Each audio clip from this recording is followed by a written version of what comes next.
To be in love. Getting ready for the popcorn moment, brought to you by Booher, B-O-O-H-E-R, BooherRemodeling.com. If it's in your four walls, you know the rest. It's Booher Remodeling to the rescue. See, I didn't make it rhyme that time, but it's true.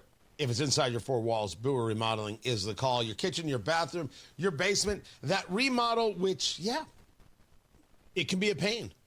It can take time. It can be of concern. It could be of such concern you're paralyzed. Do you do it? Do you not? You haven't called Booher.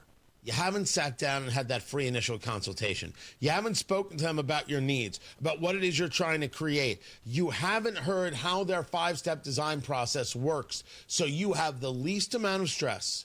You know exactly what's happening every step of the way, and the project is done on time. Booher Remodeling delivers quality work on time with a service-oriented attitude, and they stand behind their work with a 2-year workmanship guarantee. They're using the name brands you know and trust. Their technicians, their carpenters, their people, they're the best. They've been with Booher, working with Booher, growing with Booher for over 2 decades, taking care of Central Indiana. They've done work for me. They're going to do more work for me. Let them do the work for you as well. Talk to Booher Remodeling today about your kitchen remodel, your bathroom remodel, turning that basement into an actual part of the home, or maybe you've got another idea. Yeah, Booher is the call. 317-852-5546. Tell them Tony Katz sent you. 317-852-5546. Booher Remodeling. 852-5546 or online at Booher. B-O-O-H-E-R, BooherRemodeling.com. The popcorn moment. Let's go. It's a story you need to hear to believe. Then grab your popcorn, people, because I have got so much more.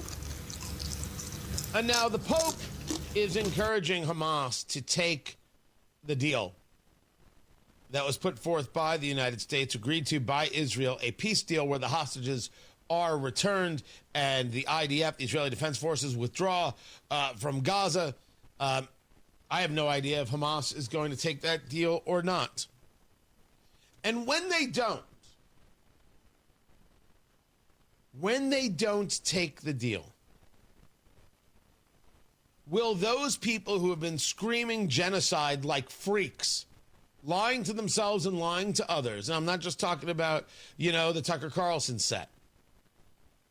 I'm talking about all those social media absolute weirdos who don't understand what's happening and lie. When Hamas doesn't take the deal, which, yeah, let them take the deal, let the hostages be returned, let this stop. Let this stop. Let Hamas surrender, as we've been discussing for years, and this will be over. When Hamas doesn't take the deal, will they admit, hey, maybe this Hamas thing is a problem?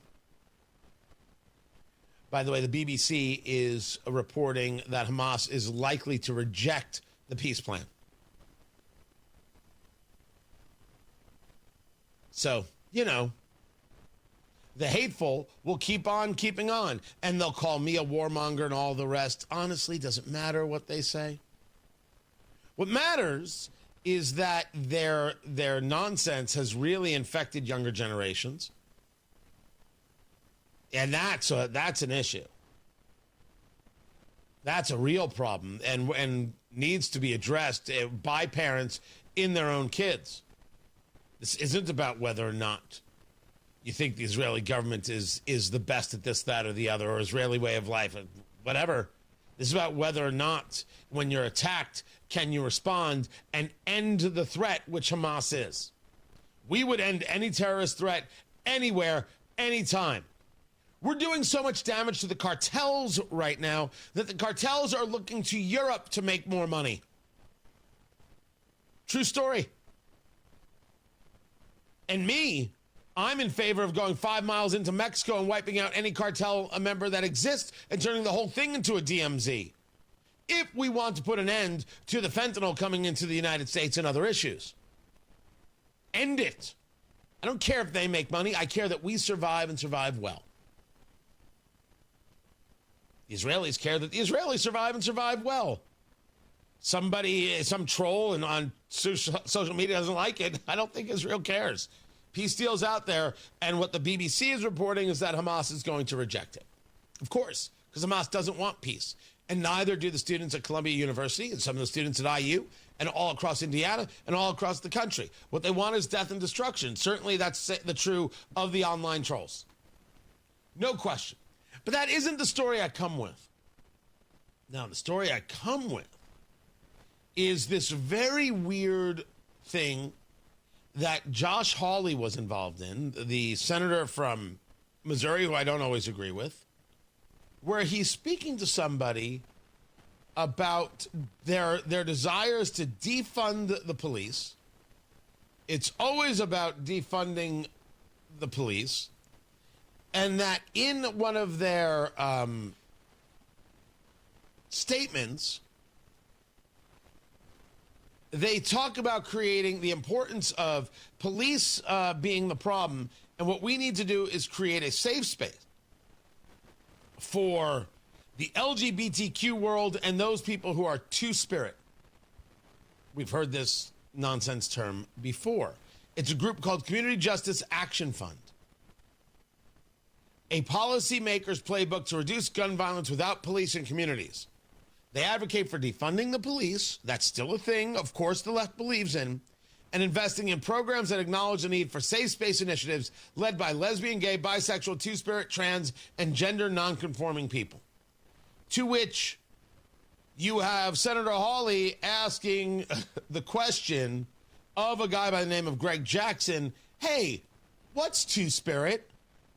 Which is a legitimate question. And led to the deaths of millions of Americans. Now you say you've never heard of defunding the police. Your own report recommends it on page after page after page. Let me ask about something else you say. Here's what you say we ought to invest in. Instead of funding the police, here's what we ought to invest in. We need to invest in programs that acknowledge the need for safe space initiatives led by lesbian, gay, bisexual, two-spirit, trans, and gender nonconforming people. What's two-spirit? Well, look, I don't know exactly. You guys are pulling some interesting quotes. This is from your report. If you look at the report, the focus is on investing in violence intervention, outreach workers. What is you say that you shouldn't invest in the police, but we ought to invest in two-spirit community programs that acknowledge two-spirit. Look, we are not going to discriminate against that. We're not going to discriminate against any nonprofit that wants to help us prevent violence in the community. What is two-spirit? You say don't fund the police, but do fund programs that create safe spaces for two-spirit people. What is? I just want to know. I don't know what that is. I have no idea what that is. A legitimate question. You put it in the report. You need to be able to answer the question. Now, I don't think there's any cursing in here, Producer Carl, but how about finger on the dump button, just in case? Just in case. Well, I honestly, I'm not completely aware of the language or the spirit of report? how that was written. But what I'm telling you is that what is a two-spirit individual? I mean, really, this is your policymaker's playbook. You are the witness called by the Democrats on this committee, so I assume you reflect their views. Well, you don't want to fund the police. You want to fund safe spaces for two-spirit individuals. What is a two-spirit person? I feel like I'm looking at a two-faced individual because you talk about reducing violence. Oh, no, sir. Violence. You're looking at somebody who's reading you your own words, and I'd like to hear an answer. Programs. Here's the answer. The answer is you don't have any solutions. You want to invest in gobbledygook and take away money from police officers who actually keep our communities safe, and when you're called on the record, you deny it. That is what happened. Won't answer the question. If you put something in your report, you might be asked about the thing. If you tell me, how dare you look at that? Well, isn't this something we've been discussing here now for months? When the political right does something, the political left says, look, look, look, look, look. When the political left does something, they then look at the political right and say, why are you looking at me? Why are you looking at us? Why are you so obsessed with us? How dare you notice? It's very weird. It's very odd. It's very strange. I don't know what it is either. I do know that I have no interest in any level of safe space that comes from any level of government. If people want to have a private club, let them. Let them. If you want to have government create clubs, no. And defunding the police is exactly what they meant when they said it years ago. They tried to cover that up, but we all see what the story is. You want to send social workers out to deal with the violence in Indianapolis, you go right ahead. And to that end, to the IMPD, you didn't just tell us that violent crime is going down, did you? We'll discuss that at 7:45. Right now, Matt Bear has traffic.